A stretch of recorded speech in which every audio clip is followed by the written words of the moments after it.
Why Easter? Although most who profess Christianity now celebrate it, Easter Sunday was actually not observed by the 2nd century Christians in Asia Minor. They observed Passover. Although the Bible does teach that Jesus was resurrected, it never once suggested that that should be observed as some type of a Sunday holiday. Jesus specifically taught Christians that they were supposed to observe Passover on the 14th as he did. Yet few who profess Christianity actually observe Passover. So what happened? How did we end up with Easter? Well, it's sort of complicated, and I've heard some simplistic explanations, and I'm going to, in this sermon, I'm going to try to give you some reasons why Easter developed as it did. And it seems to go back to the 2nd century, possibly beginning with a bishop of Rome named Telesphorus, or possibly Hyginus, or possibly somebody who may have been named Sixtus. What's now called Easter began to be observed in Rome. But first, all it really was supposed to be was a change in the date of Passover. Passover was on the 14th. That's when the Jews kept it. That's when Jesus kept it, Apostle John, Apostle Philip. But because of some problems caused by Jewish revolts, it became disadvantageous to have much to do with the Jews. And so we saw some people in the 2nd century try to distance themselves from the Jews, including those who professed Christ. And so one of the changes that they started to do is they implemented this idea of having Passover on a Sunday instead of morning, basically, instead of the night of the 14th. In the era of Jerusalem, there was something called the Bar Kokhba revolt, and it was when the Jews were revolting against the Roman emperors. This time it was the Roman Empire, it was Emperor Hadrian. Well, Hadrian didn't like this, and he sent in his troops, and they won. And around 135, Hadrian renamed Jerusalem Aelia Capitolina. So it wasn't called Jerusalem then. The reason I tell you this at the beginning is I'm going to read something from Catholic, Eastern Orthodox, and Protestant scholars about this. And this all has something to do with how we ended up with Easter. The first is from the Catholic Encyclopedia. It says, the shortest apostolic church is that of Jerusalem. In 130, the holy city was destroyed by Hadrian, a new town, Aelia Capitolina, erected on its site. Well, I will correct that slightly, and that is that it was 135 that it really was taken over by Hadrian. So that Catholic Encyclopedia was written over a century ago, and sometimes I find they've been off on their dates a little bit. But what they're saying, the Catholic Church is saying, there was apostolic succession in Jerusalem until Hadrian destroyed it and renamed it. And that's important because up until the time Emperor Hadrian took over, or his troops took over, because he wasn't the one who actually personally did it, but he had his troops do it. Those people kept Passover on the 14th. They didn't do it on a Sunday. Now here's the Greek Orthodox. This one's more modern, so they get the year right. In 135 AD, the Roman Emperor Hadrian builds on the ruins of Jerusalem a new Roman city and names it Aelia Capitolina, and he permits Christians to come back. However, the Jewish are not permitted to come in town. Now, what's interesting about this is twofold. One, he didn't permit real Christians to go in. He only allowed compromised Christians to go back in. We'll get to that in a moment. But what I found was interesting where they said he would not allow the Jewish to come into town. Well, Jewish individuals who adopted a compromised form of Christianity apparently were allowed in the town. But Christians who had practices that were considered too Jewish, they weren't allowed in the town. That's actually what happened. Now, this is from a Protestant scholar, Joseph Lightfoot. He's fairly well known. But the church at Aelia Capitolina was very differently constituted from the church of Pella and the church of Jerusalem. Right. Those who came back in did not have the original practices, and they were not keeping Passover on the 14th. Not a few doubtless accepted the conqueror's terms, content to live therefore as Gentiles in the new city of Hadrian. But there were others who hung to the law of their forefathers. And that's true, but they weren't allowed back in. At least they weren't supposed to be back in. So we have from some historians saying, okay, something odd happened between 130 and 135. And the people who came back to Jerusalem, which it was renamed, Aelia Capitolina, those were not the same kind of Christians that were there before. And these are the ones who started to observe what is now called Easter Sunday. The church in Pella, which Lightfoot mentioned, was actually a faithful church. And the Nazarene Christians later claimed that they were those who had come from Pella. But those who went back into this new Aelia Capitolina, Jerusalem, they were not faithful. Now I'm going to read something from the historian Gibbon, who wrote it. The emperor founded, under the name of Aelia Capitolina, a new city on Mount Zion, which he gave the privilege of a colony, denouncing the severest penalties against any of the Jewish people who would dare approach its precincts. And he put a vigilant garrison of Romans to enforce execution of this order. The Nazarenes only had one way to escape from this. And that was, okay, the original Christians, they had a choice. So some of them elected Marcus for their bishop, a prelate of the race of the Gentiles, and probably either a native of Italy or one of the Latin provinces. At his persuasion, the most considerable part of the congregation renounced the Mosaic law, a practice which they had persevered for above a century. Oh? That's not commonly understood. Most people who profess Christ don't realize that the Mosaic law was actually kept by people in Jerusalem for over a century after Jesus died. But this was a change. By the sacrifice of their habit and prejudice, they purchased a free admission into the colony of Hadrian. So if you wanted to go to Hadrian's Jerusalem, now called Aelia Capitolina, if you wanted to do that, you couldn't, didn't want you to keep the Sabbath, they didn't want you to avoid unclean meats, they didn't want you to do Passover on the 14th. When the name and honors of the Church of Jerusalem had been restored, the crimes of heresy and schism were imputed to the obscure remnant of Nazarenes which refused to accompany their Latin bishop. So in other words, the true Christians who would not compromise, who were called Nazarenes by Gibbon's report, they were considered heretics and schismatics, so they wouldn't do it.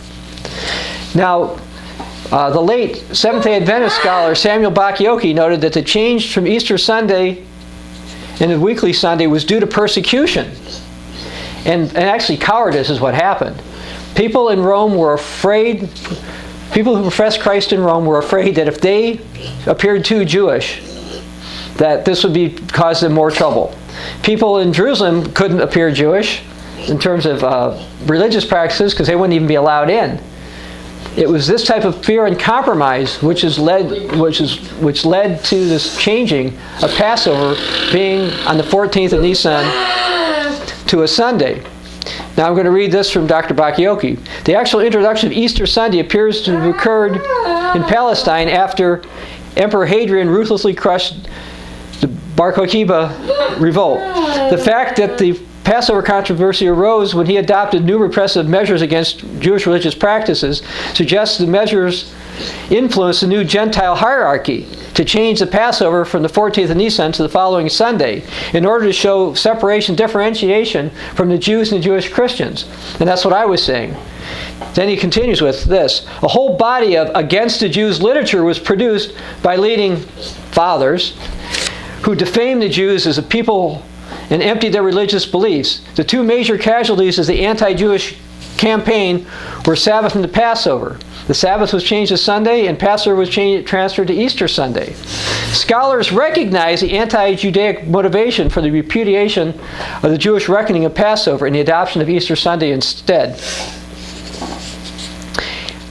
Dr. Lightfoot also explains that those of Rome and Alexandria adopted Easter Sunday, quote, to avoid even the semblance of Judaism. So they didn't want to look like they had anything to do with the Jews. And that was a problem. They wanted to separate from the Jews, and that was their motivation. Their motivation was not to go to this book and do what it said. They were afraid. They were afraid the Roman authorities thought they were too much like the Jews. And so they made a change.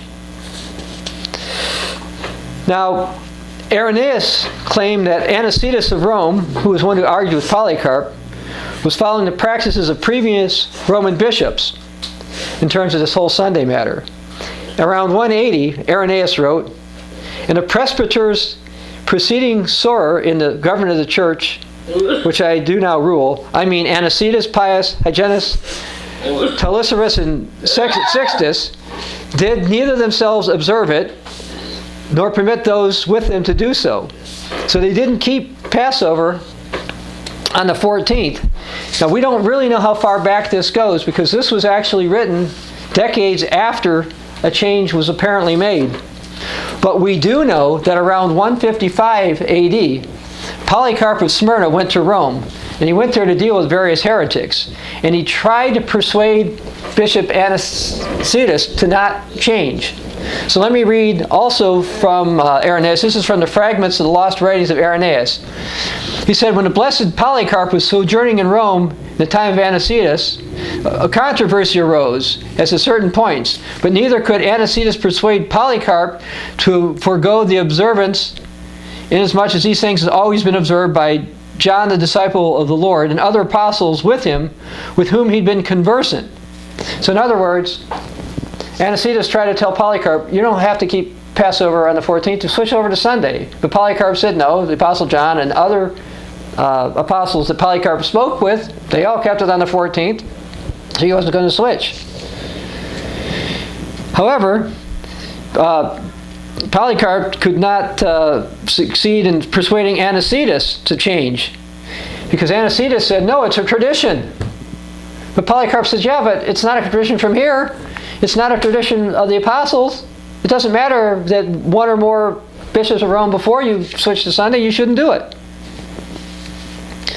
Now, even the Eastern Orthodox realized that Passover was originally observed at night. And that's important because basically when Easter is observed now, it's observed as a Sunday morning practice as opposed to a nightly practice.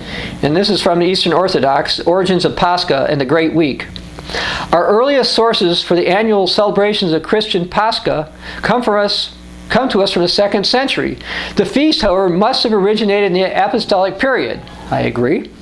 According to the earliest documents, Pascha, or Passover, is described as a nocturnal celebration. So in other words, they knew the Eastern Orthodox, who also keep Sunday for Easter Sunday, they know that it originally was supposed to be Passover, and it was supposed to be at night.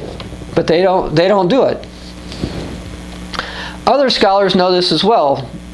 I'm going to read from a document called Irish Jesus, Roman Jesus, the formation of early Irish Christianity. The first Christians celebrated the death of Jesus with a Pascha Eucharist on a lunar date of the Jewish Passover. That's true. At first, there was no annual celebration of the resurrection, and that's correct. And people now are going to be celebrating Easter, or they do celebrate Easter, and they consider it as a resurrection holiday. But that is not what happened from the beginning. Jesus did not tell people to do a resurrection holiday. He said to observe Passover. He says, this continues, eventually in the Gentile world, the day of resurrection was added to the Pascha festival. That day was Sunday. At the Council of Nicaea, it was ruled that Easter Sunday would be celebrated on the Sunday immediately following the full moon, which came after the vernal equinox. So we have this idea that some councils of men changed the Bible, and compromisers went along with this. First they compromise because they don't want to get killed, they switch it to Sunday. Then part of it, I think, was because they had Sunday, they decided, maybe we should say Jesus was resurrected on Sunday. That'll give us a reason to have a holiday then. And that's actually not what the Bible teaches. And so those were the first couple of compromising steps to get us into what we now call Easter. Now, if you take your Bibles about some compromise, if you go to Galatians chapter 5, and starting in verse 7, Galatians 5, verse 7, it says, you ran well. Who hindered you from obeying the truth?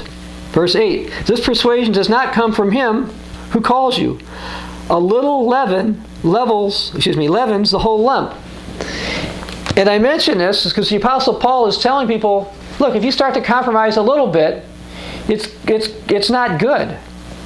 And so what we first started to see is we saw compromise because people were scared. then they tried to come up with justification to switch this, and it gets worse over time. But I'm going to go furthermore on this. It says the Eastern Orthodox Church, by the way, also knows that the churches in Asia Minor, which, by the way, they claim they sprung up from, originally did not keep Passover on Sunday. And here's one thing they wrote that said, in 193 AD, the Council of Rome, presided over by Bishop Victor, condemns the celebration of Pascha on Nisan 14 and addresses a letter. And then it says, 193, the Council of Ephesus, presided over by Bishop Polycrates. Now, he would have been a real Christian, and attended by several bishops throughout Asia. Actually, it seemed like it was a lot of them. Rejected the authority of Victor of Rome and kept the Asian Pascha tradition. Well, it wasn't just the tradition of keeping Passover on the 14th. It was actually the practices of the apostles. Now, over a century later, however, there were still people who were either compromised the Greco-Romans or didn't compromise the Greco-Romans, and they were still keeping Passover on the 14th. So this was distressing to some. So Emperor Constantine held a council, the Council of Nicaea, at 325. And I'm going to read from Epiphanius, who was a historian near that time. The emperor, that's Constantine, convened a council of 318 bishops in the city of Nicaea. They passed certain ecclesiastical canons at the council besides, and at the same time decreed in regard to Passover that there must be one unanimous concord on the celebration of God's holy and supremely excellent day, for it was variously observed by people. So back then, Epiphanius still knew it was called Passover, but he said that it was not all kept on the same day. Why? Because some went along with the Sunday idea and others decided to keep it on the 14th. Now, according to Eusebius' Life of Constantine, the Roman Emperor Constantine declared, "Let us have nothing in common with the detestable Jewish crowd, for we have received from our Savior a different way." So one of the reasons that Constantine wanted this to be on a Sunday was because he said the Jews were detestable. We don't want anything to do with that crowd. We learned something different from our Savior. Not from this book. Jesus was a Jew. He was of Jewish heritage. And he kept Passover on the 14th. So they did not learn a different date from Jesus. But this is what they claim. Now this didn't stop everybody from keeping Passover on the 14th. They got so bad as far as the Greco-Romans were concerned. I'm going to read from the Edict of Theodosius against heretics of 380 to 394. And this is from Gibbon, actually. He wrote, "Theodosius decreed that by the death of the offender, that capital punishment was inflicted on the audience or quartodecimeans who dared to perpetuate the atrocious crime of celebrating an improper day of the festival of Easter," which back then was still called Passover. So you even got the death penalty from doing that. This sounds very non-Christian to me. You don't kill people for doing what Jesus did. It's more of a doctrine of Antichrist. Now I'm going to read what John Chrysostom, who is called the golden-throated one, and he was a bishop, supposedly one of the first of Constantinople. When my wife and I were actually in Istanbul, we actually saw his painting in the Orthodox church over there. Anyway, he said that 300 fathers, or even more, gathered in the land of Bithynia and ordained this by law. This is about Passover. "Yet you disdain their decrees. You must choose one of two courses. Either you must charge them with ignorance for their want of exact knowledge of this matter, or you charge them with cowardice because they were not ignorant, but played the hypocrite and betrayed the truth." Yes, I do charge them with, actually both. They were cowardly, hypocritical, and some of them were probably ignorant of the truth. But all the events of the council make it clear that they showed great wisdom and courage at that time. The article of faith they set forth at the council shows how wise they were. So he's saying it's an article of faith that you believe that Passover should have been switched, and it was okay that Emperor Constantine switched it to Sunday. It says Christians must believe this. So they also passed a decree that they must celebrate the Paschal feast in harmony together.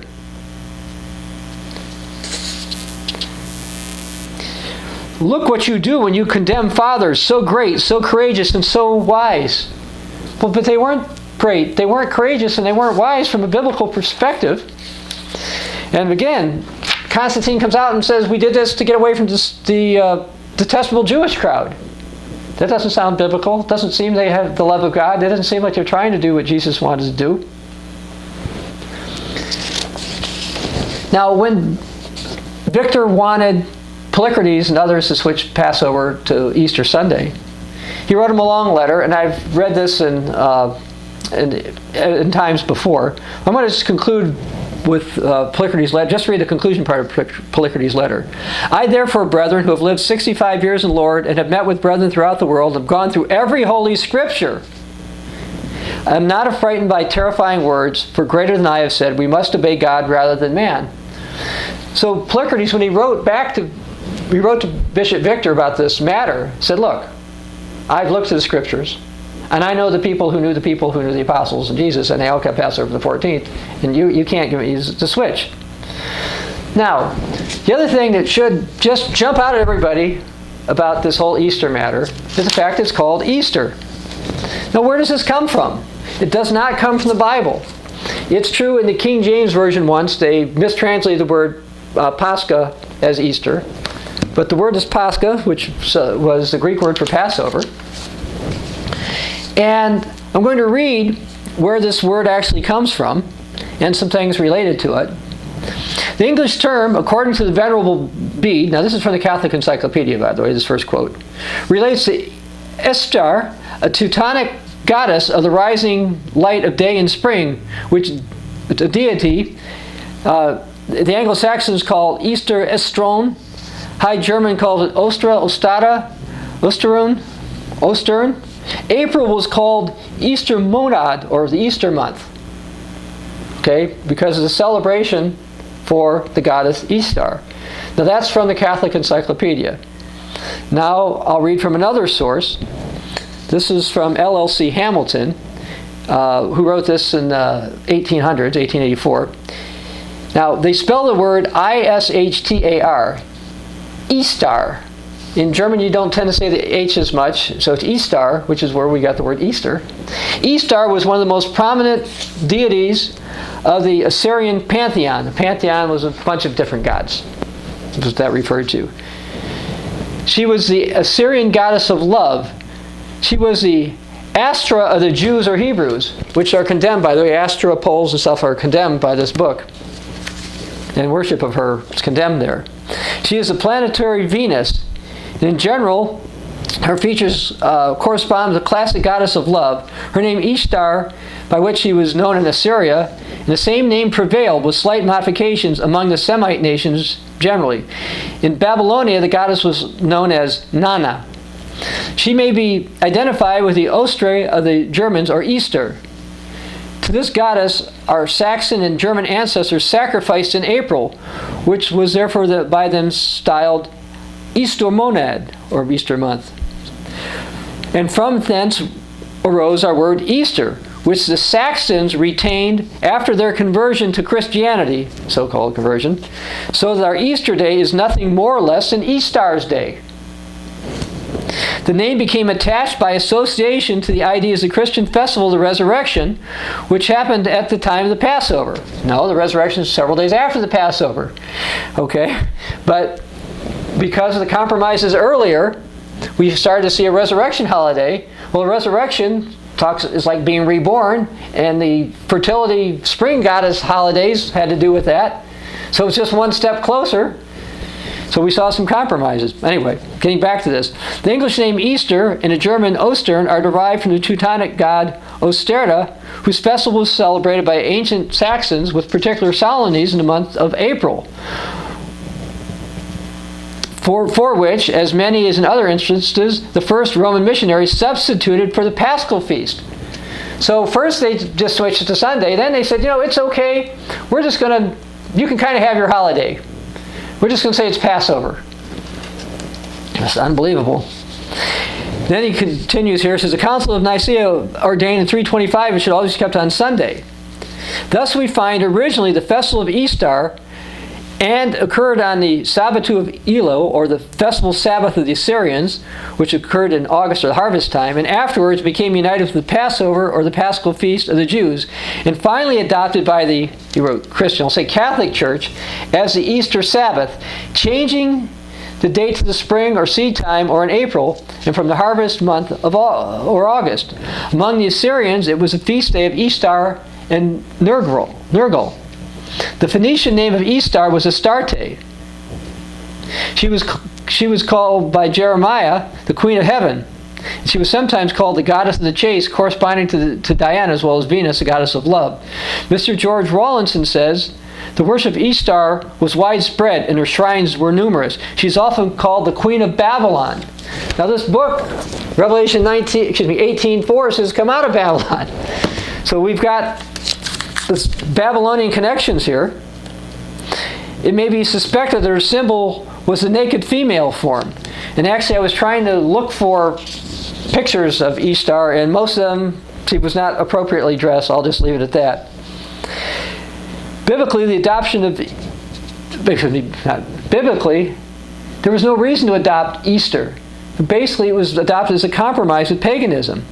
And because of the switch to Sunday, because of the fact it became a resurrection holiday, it just seemed a lot like the Easter, April, reborn resurrection holidays that certain pagans were keeping. And again, there were different ones for Ishtar. One was an August one was a spring one. And the spring one is what ended up predominating. Now, we know there's all kinds of odd symbols associated with Easter. You know, where did they come from? Well, there's a couple different legends. According to one Babylonian legend, it's claimed that Easter caused the fish goddess Atargatis to cause a great egg to fall in the Euphrates River, where a fish pushed it to the shore. Semiramis was then miraculously born. The Easter egg, or the Ishtar egg, does not represent a stone rolled away from the tomb like medieval church said it did. So for a while, when they started to have Easter eggs, and the Catholic Church said, oh, this represents the stone that was pushed away from Jesus' tomb. Well, eggs are kind of small. They wouldn't be that big. But the original Ishtar egg was probably considered fairly large. Anyway, continuing on, the English word Easter, however, corresponds to Oster and reveals Christianity's indebtedness to the Teutonic tribes of Central Europe. I don't think Christianity is indebted to this because true Christians never adopted Easter. Christianity, when it reached the Teutons, incorporated the celebration of the great Christian feast day with many heathen rites and customs, and how they are observing their spring festival. That the festival of the resurrection occurred in the spring, that it celebrated the triumph of life over death, made it easy for the Catholic Church to identify that this occasion, the most joyous festival of the Teutons, and held in honor of the death of winter and the birth of a new year and return of the sun. So there's a lot of different pagan concepts going around in here.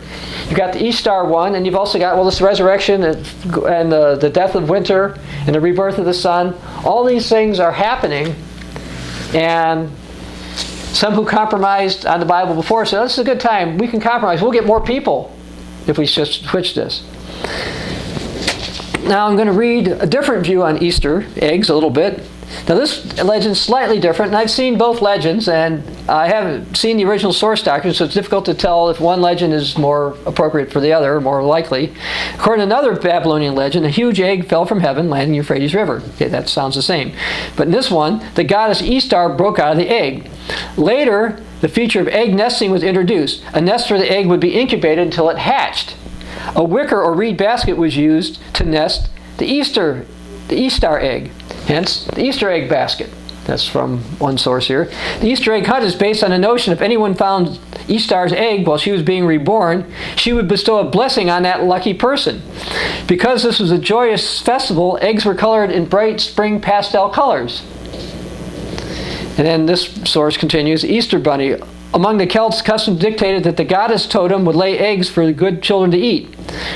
Easter's hair was a shape that the Celts imagined was the surface of the full moon.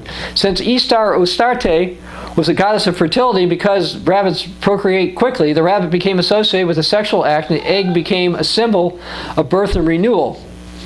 So we see a couple different versions of the whole egg idea. Now I should say, amongst the Greco-Roman world, they claim that what happened was, in Mesopotamia, some people stained eggs red, and that was supposed to represent the blood of Jesus, and therefore it's okay to have Easter eggs, basically. But in this book, the blood of Jesus is represented by wine in Luke 22, but it's not represented by an egg. Actually, in the New Testament, the word egg is only used once, and it said, "Which of you, when the son asks for an egg, will be granted a scorpion?" Okay, that's the only time egg is mentioned in the New Testament. Yet we have this tradition where people decide somehow they're honoring Jesus by having these eggs. Now I want to read some information from the Catholic Encyclopedia about Easter. It claims that Easter is a principal feast of the ecclesiastical year. Well, we know that's not the case because it was not originally kept by early Christians. The connection between the Jewish and a Christian Passover explains the movable characteristics of this feast. Easter has no fixed date like Christmas because it's just based on the Semitic calendar.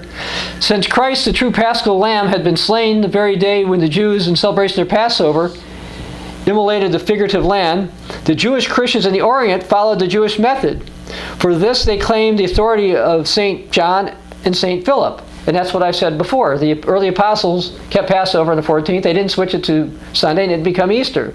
The Greco-Romans know this. This is again from the Catholic Encyclopedia, but they don't seem to think that's important enough. It says in the rest of the empire, another consideration predominated. Yeah, compromise. Every Sunday the year was a commemoration of the resurrection of Christ. I will also say at this stage, and I didn't mention this before, but one of the reasons Emperor Constantine preferred the Sunday date was that he was a follower of the god Mithras, and Mithras was the sun god. And Emperor Constantine had already believed that Sunday was basically a holy day. He actually implemented one of the first Sunday laws, actually the broadest one that we know of at first. And so he liked the idea of having Sunday holidays. So that's another reason I believe that some of the bishops compromised, so they didn't want to get in trouble from Emperor Constantine. All right, well anyway, Catholic Encyclopedia about Easter eggs says, the symbolic meaning of a new creation of mankind by Jesus, risen from the dead, was probably an invention of later times. Probably? Of course it was. They know this idea of Easter eggs and having association with the resurrection of Jesus was not originally Christian. But now let me tell you what else they wrote about this. This is again the Catholic Encyclopedia. The custom may have its origin in paganism. Of course it has its origin in paganism. For a great many pagan customs celebrating the return of spring gravitated to Easter. They gravitated to Easter? No. These people were keeping those, and so what happened is a lot of the Greco-Romans said, okay, we'll compromise. You can keep those festivals. That's okay. The egg is the emblem of germinating life, of early spring. Yes, I understand that. It was a pagan symbol for that. It wasn't a Christian symbol for that. It was a pagan symbol for that. It was part of the pagan holidays. The Easter rabbit. This is again from the Catholic Encyclopedia. The Easter rabbit lays the eggs, for which reason they are hidden in a nest or in a garden. The rabbit's a pagan symbol, and it's always been an emblem of fertility. So the Catholic Encyclopedia at least knows that one. And this part with Easter eggs is kind of strange. On Easter Monday, the women had a right to strike their husbands. On Tuesday, the men strike their wives. You're not supposed to go on hitting each other. In Neumark, Germany, on Easter Day, the men servants whipped the maid servants with switches. On Monday, the maids whipped the men. Doesn't sound really appropriate. They secure their release with Easter eggs. These customs are probably of pre-Christian origin. Well, they don't come from this book. The apostles didn't do it. There's no evidence whatsoever that early Christians thought that the husband should beat their wives one day and the wives beat the husbands the next day, and manservants and maidservants beat each other and secure their release with eggs. Probably of pagan origin. Of course it's of pagan origin. But they use some of these terms so they don't offend their people so much. But they do know some of the truth. A lot of scholars know that Easter is not a Christian holiday. They know they got the name from a pagan goddess. They know that the customs are pagan, but they observe it anyway. Now, the Church of Rome after adopting some of these practices, we even went a step further. And they considered eggs to be an emblem or a symbol of the resurrection. So much so, related to Easter eggs, around 1610 AD, Pope Paul V, let me read you what he wrote. Well, this is an English version of it. Here's what he wrote about the Easter eggs.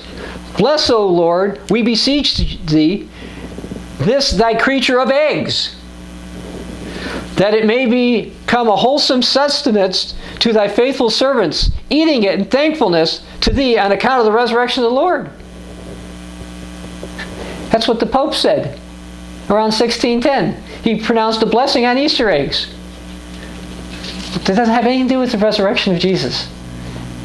But that's what they've done. And that's another compromise. I mean, let me read some more about Easter. She wasn't just a sunrise goddess. Let me read this part. Ishtar, she was both a fertility and war goddess. Now, the war goddess part might explain some of the beating.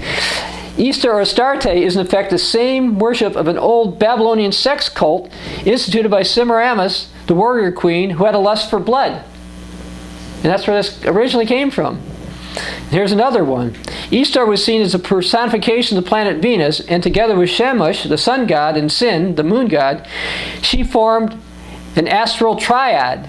So yeah, she was part of an odd trinity. So we've got this sex goddess, war god, goddess creature, and people consider that this has to do with Jesus and that this holiday should be celebrated. And it's the principal one of the year. They don't get this from the Bible. Now, the Bible itself condemns certain practices associated with Easter, such as hot cross buns. If you want to go, you could, there, for example, you could look in Jeremiah chapter 7, verse 18. As well as the worship of the sun toward the east, which you can look that up in Ezekiel 8, 15 through 18. As well as the worship of Astarte or Astaroth, and you can look that up in your concordance. You'll see it's condemned a lot in the Old Testament. Even Protestant commentators know about this stuff. For example, I'm reading this from Wycliffe Bible commentary on Jeremiah 7. Cakes the queen of heaven, probably a reference to the Babylonian fertility goddess Ishtar, the goddess of the planet Venus. Okay, so they know Ishtar was, and these cakes for her were prohibited. But hot cross buns are basically the same thing now. And this one will be from Matthew Henry's commentary. Jeremiah 7. What is the sin of which they are charged here? It is idolatry. Verse 18. Their idolatrous respects were paid to the queen of heaven, the moon, either in image or in the original or both. They worshipped it probably under the name of Astaroth or some of their other goddesses. Easter. So both Catholic and Protestant scholars know that this is wrong. Now, I'm going to read you something from the Encyclopedia Britannica in 1910. This is under the article Easter. There is no indication of the observance of the Easter festival in the New Testament or in the writings of the Apostolic Fathers. The first Christians continued to observe the Jewish festivals, though in a new spirit, as the commemorations of events which those festivals had foreshadowed. Thus the Passover, with new conception added to it of Christ, the true Paschal Lamb, and the first fruits of the dead, continue to be observed. So that is what was happening. People were continuing to observe Passover and other so-called Jewish holidays. This idea about Easter and Easter bunnies and eggs and that kind of thing, that was not a practice of the original Christians. They just did not do that. This idea about rabbits being associated with it, if you want, you can go there, but I'm going to just read what I found in the Bible about rabbits. They don't say very much. In Leviticus 11, verse 6, it says, the hare, that's type of rabbit, because it chews the cud but does not have cloven hooves, is unclean to you. And the swine, though it divides its hooves, having cloven hooves, yet does not chew the cud, it's unclean to you. Verse 8, their flesh you shall not eat, and their carcass you shall not touch, they are unclean to you. Now, in case some of you may be Catholic watching this, you say, well, what does the Catholic translation say of this? But of them that chew the cud, but do not divide the hoof, you shall not eat, such as the camel, the hare, etc. Again, that's the Douay-Rheims. This is from Deuteronomy 14, 7 through 8. Their flesh you shall not eat, their carcasses you shall not touch.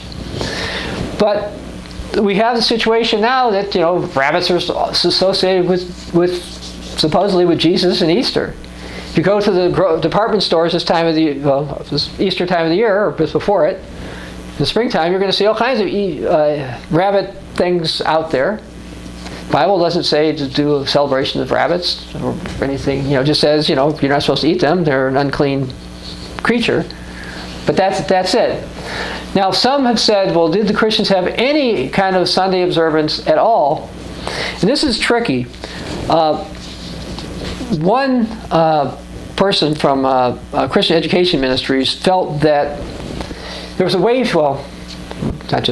there was a wave sheep offering that happened the Sunday after Passover. And this wave sheep offering happened on a Sunday. And there's a little evidence, not much, that some early Christians may have observed this. Now, why would they observe something on a Sunday, since we know that Jesus was not resurrected on a Sunday?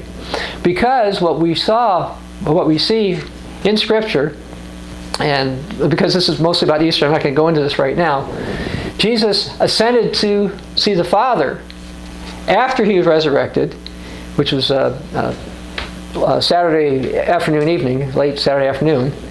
The next day, when he went and showed himself to the apostles, he then said he hadn't been to the Father. Then he went and ascended to the Father, and that was consistent with the wave sheep offering. So some believe that there was some type of observance on that. And to be blunt, I want to do more research on that myself. But I thought I'd say there's a possibility something was observed on a Sunday, but it was basically had to do with the wave sheep offering, and said, okay, Jesus went to the Father, but it had nothing to do with fertility things, nothing to do with Easter, nothing to do with all these symbols and stuff that people later added. Now, some people may not realize, but that Easter Sunday is supposed to be the Roman 14th. And so I'm going to read you a few things from some Roman Catholic historians from the 4th century, 5th century time frame. This is from Epiphanius. It says, the Quartodecimeans contentiously keep Passover on one day once per year. Well, that's what Jesus did. They keep Passover on whatever day the 14th of the month falls. Then he says, Jesus had to be slain in the 14th of the month in accordance with the law. Right, he had to be slain in the 14th of the month in accordance with law. That's when he was slain, and that's what he told us to observe. You might be saying to yourself, so what? What's this have to do with Easter Sunday? Well, in order to try to justify a Sunday observance, Epiphanius wrote the following. We observe the 14th day, then, but we wait until after the equinox and bring the end of our full observance of the sacred Lord's Day. We will miss no one of the observances of this life-giving festival, the Passover, as the whole truth prescribes them. Now, I know that doesn't sound like it makes any sense, but basically what he is saying, and some other Catholic writers have said as well, is we keep the 14th, sort of. We kind of look when the 14th is going to be, and then we do the Sunday after it. So that's how we observe the 14th.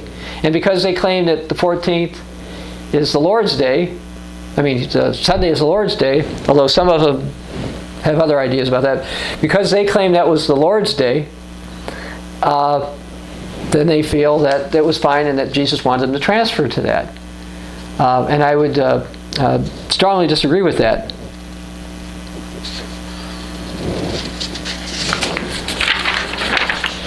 Interestingly, though, according to the Catechism of the Catholic Church, they actually keep Passover.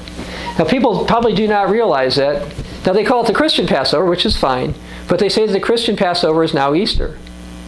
And while people who speak languages other than English, let's say Spanish or Greek or Italian or Portuguese or some of those languages, call it Pascha or some version of Passover, so they have a better idea.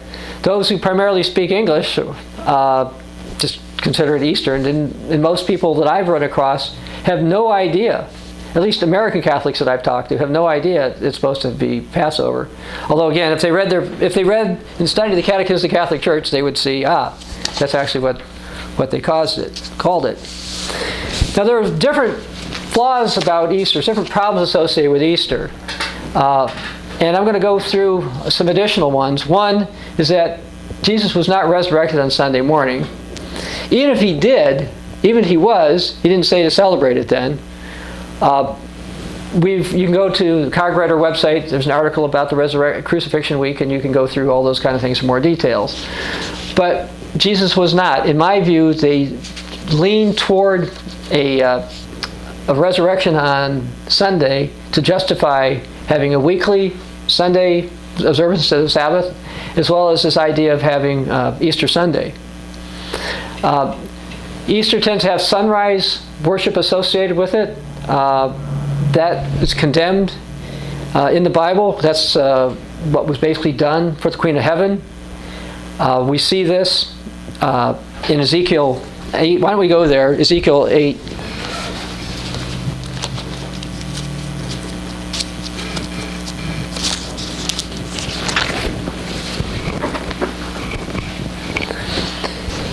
And we'll start this in verse 14. So he brought me to the door of the north of the gate of the Lord's house, and to my display there were women were weeping there for Tammuz, verse 15. He said to me, "Have you seen this, O son of man? Turn again, you'll see greater abominations than these." Verse 16. So he brought me into the inner court of the Lord's house, and there, at the door of the temple of the Lord, between the porch and the altar, were about 25 men with their backs toward the temple of the Lord and their faces toward the east, and they were worshiping the sun toward the east. Verse 17. Have you seen this, O son of man? Is it a trivial thing to the house of Judah to commit the abomination which they commit here? For they have filled the land with violence. They've returned to provoke me in anger. Indeed, they put the branch to their nose. Therefore, I will act in my fury. I will not spare. I will not have pity. Though they cry in my ears with a loud voice, I will not hear them. So God here is condemning a sunrise service toward the east. And that is traditionally what very many who actually get up early and observe Easter do. Now, everybody doesn't do that. I know that for different reasons. Some because they're lazy, who believe they should keep Easter. But many of the dedicated ones get up and they do that. Okay, I mean, it takes a dedication to get up early in the morning and to do this. But God says this is not the kind of dedication that He wants. He doesn't want some type of Easter sunrise service. And He never asked for one anywhere in the Bible. We're not supposed to adopt pagan practices to worship God. Those who worship God are supposed to worship Him in spirit and truth. And the truth is, Ishtar is the name of a pagan goddess. The day honors the pagan goddess. Okay, they may have changed the day sometimes, so sometimes it falls in March instead of April. April was the slightly more traditional one. So they have the date moving around some. And you say, okay, well, the fact that the date moves around some shows it's got more of a biblical origin. Well, the biblical origin would have been not to have it on Sunday, but okay. But the practices associated with it do not come from the Bible. And because of this, people do not fully understand the plan of God. They don't understand Passover the way it's intended. People who keep Easter do not keep the days of unleavened bread. I mean, there might be some exception, but hot cross buns have leaven in them, so that goes against keeping the days of unleavened bread. So even for those of you who are saying, well, I don't care if something had a pagan origin, well, okay, but God does. And the question is, are you going to keep God's holy days, or are you going to go with human traditions and substitutes that people came up with that didn't come from the Bible? Now, we in the Church of God are not the only ones who know the pagan origins of Easter. Okay, I read you some Catholic sources, I read you some Protestant sources, I read you some other sources. Now this would be from more of a secular source. This is from The Guardian of April 3rd, 2010. Let me just read this for a moment or so. Easter is a pagan festival. If Easter really isn't about Jesus, what's it all about? Well, today we see a secular culture celebrating the spring equinox, whereas religious culture celebrates the resurrection. See, we're getting a secular culture who's now more into the equinox celebration. And that's actually how Passover ended up becoming Easter. It was because of that as well. Now this says, early Christianity made a pragmatic acceptance of ancient pagan practices. No, early Christianity didn't do it. Early compromisers did this. Most of which we enjoy today at Easter. Well, people who keep Easter may enjoy them, but again, those were not proper things to do. This author is calling these pragmatic, practical. It's the thing to do. You'll appeal to more people if you compromise. But that's not what we're supposed to do.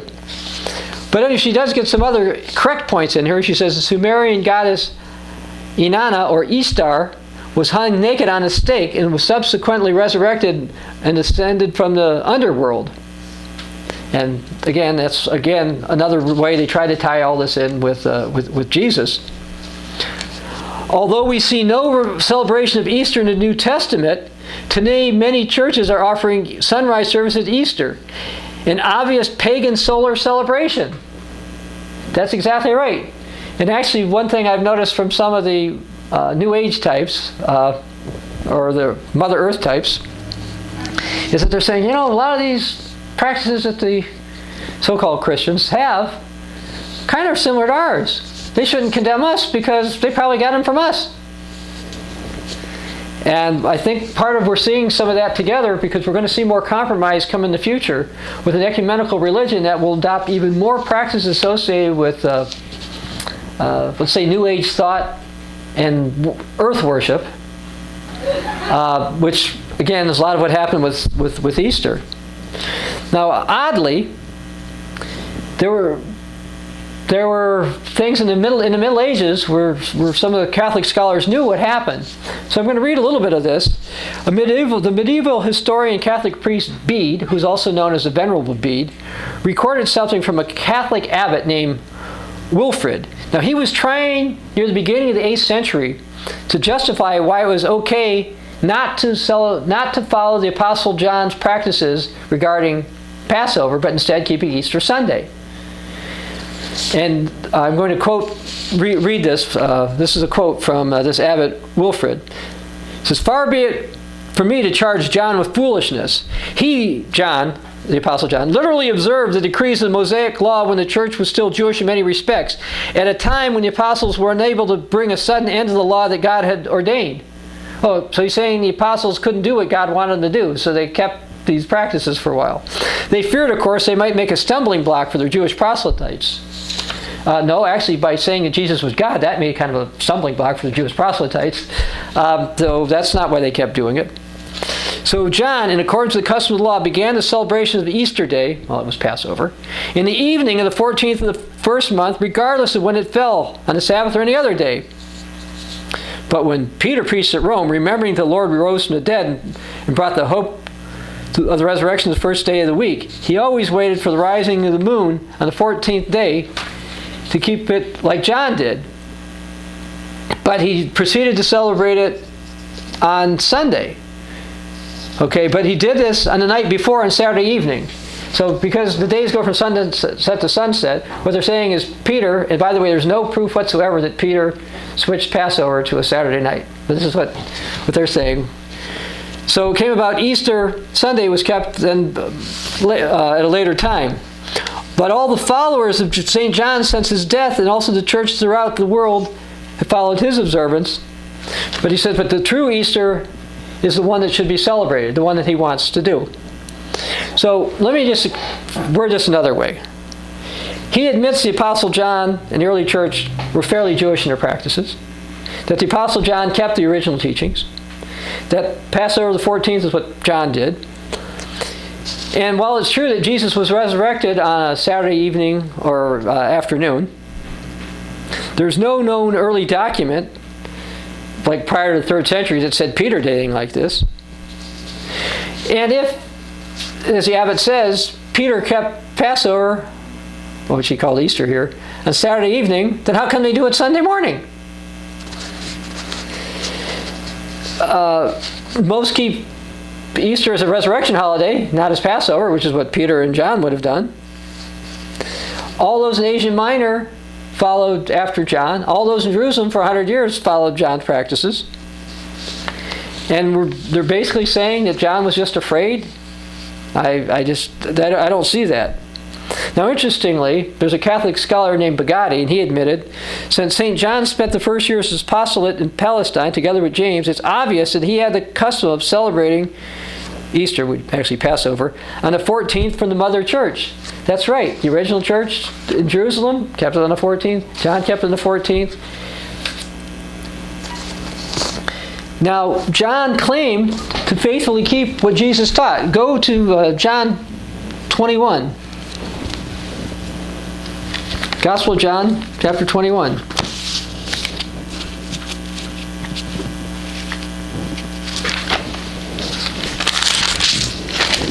And I'm going to read verse 24. This is John, is the disciple who testifies of these things and wrote these things, and we know his testimony is true. So John said, look, I'm telling you the truth here. Now let's go to 1 John 2. 1 John chapter 2. The Epistle of John, chapter 2. And pick this up in verse 18. Little children, it is the last hour, and you've heard that the Antichrist is coming. Even now many Antichrists have come, by which we know it's the last hour. Verse 19. They went out from us, so they claimed to be Christian. But they were not of us. For if they had been of us, they would have continued with us. But they went out that they might be made manifest that none of them were of us. I mention this because one of the first changes that we have recorded, one of the first differences between the true Church of God and the Greco-Roman churches was the shifting from Passover on the 14th to being a Sunday, which then later became Easter Sunday. And the Greco-Roman scholars know, or should know, at least the ones who've looked into this, should know that the Apostle Paul, well, the Apostle Paul too, but the Apostle John kept Passover on the 14th. But they don't do it.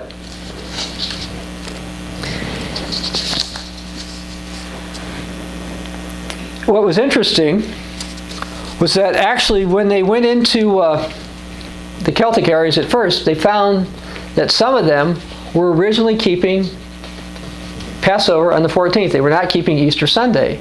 And this upset various ones over there.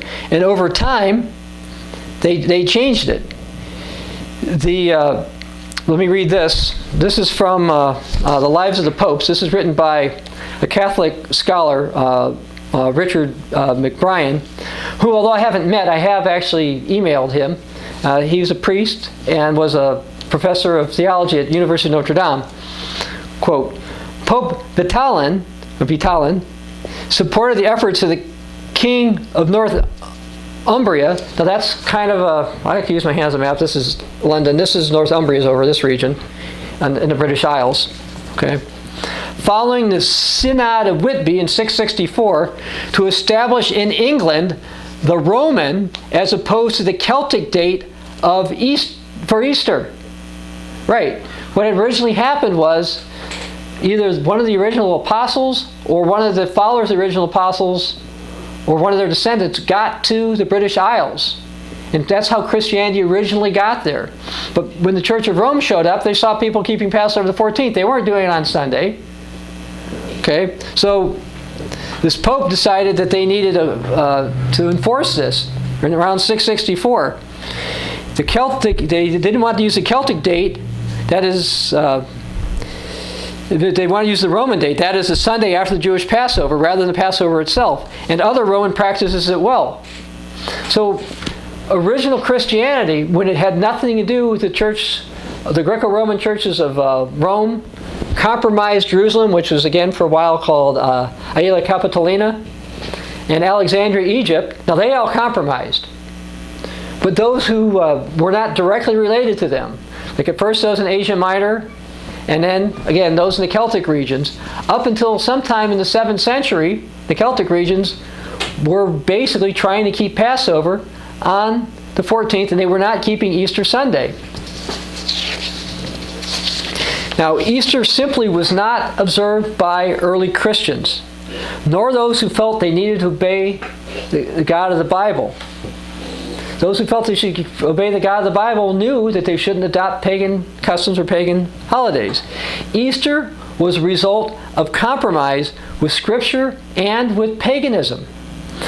And it basically was combined with the fear of man and anti-Semitism. First, Passover was switched to Sunday out of fear and compromise. Second, to try to justify it, the improper teaching that Jesus was resurrected on Sunday began to flourish.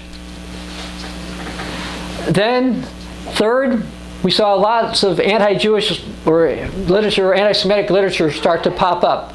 So that was another reason why we started to see this whole Easter thing. Then this was changed, the meaning, to have more to do with the resurrection renewal than the practice of Passover. So we saw one change after another after another. And people thought, I'm sure they thought each of their compromises and changes made sense. I mean, who wants to die? Okay. Well, we may end up dying for our faith. Jesus said to persecute you in one town, go somewhere else. Now, he didn't say to compromise and stay, by the way. But that's what some did, instead of listening to the words of Jesus. They didn't want to die. I understand they didn't want to die. But they weren't supposed to compromise. And then turn against the Jews. And to then switch the date of Jesus' resurrection. But that's what they did. Because of those changes, it apparently decided it wasn't too much of a stretch to say, look, we've got this spring holiday, it's a resurrection one. We've got the pagans, they're doing some resurrection stuff. Yeah, we know they got a bunch of sex symbols and stuff in there. But we'll just change them a little bit. Instead of the eggs being a fertility symbol, we'll say it's a resurrection symbol. And we'll say that we color them for the blood of Christ, even though we know Jesus used wine as a symbol of his blood, not eggs. But because this happened so long ago, most people don't understand it at all. And they don't realize that, quote, the principal feast of the ecclesiastical year by the Church of Rome, which is Easter, was not observed by original Christians. Now, if you say this to secular sources, especially, people think they're educated in the media, they think you're crazy. Well, obviously, the Church of Rome should know what their holidays were. They know what their holidays are, and some of them know how they got them, but they didn't come from the Bible. Easter did not come from the Bible. Now, the idea of having Passover is supported by both the Old Testament and the New Testament. Early Christians kept Passover. They kept it on the 14th. They did not keep Easter Sunday. Easter is not truly a Christian holiday. It's a result of compromise. It's a result of relying on traditions of men instead of God. And those of you who want to compromise understand that that's not what Christians are supposed to do. And that's not what Jesus wanted us to do. And that's not what the Apostle John, the last of the apostles to live, the one who wrote the last several books of the New Testament, said to do. Easter is not endorsed by the Bible, nor was Jesus even resurrected on a Sunday. If you truly consider yourself a Christian, do not observe Easter and do not keep it or the pagan symbols such as eggs and bunnies, etc., associated with it. This is Dr. Bob Thiel of the Continuing Church of God.